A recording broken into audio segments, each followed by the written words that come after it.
So guys, good evening. So may bagong amplifier na yan tayo. CA94 per channel at with power supply. Kaka-receive ko lang yun eh. Kay Nano Move, Move it. So unboxing natin to guys. So ito yung power supply na bagong upgrade. So ito pala yung itsura niya. So 62H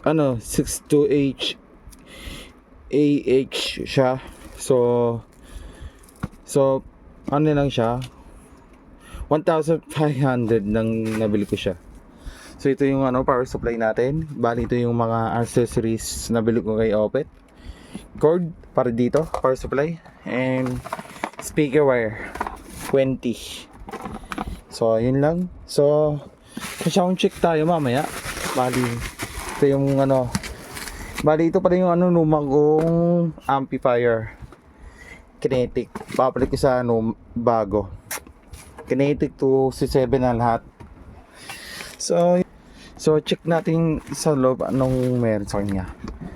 Shish, fresh, wow.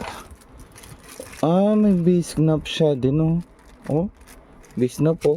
Tapos ito yung kasama niya, fuse, screw, menu. So lakas natin siya. So bali guys, ito na siya. Ito yung itsura niya, ito yung harap niya. Mga focus yan.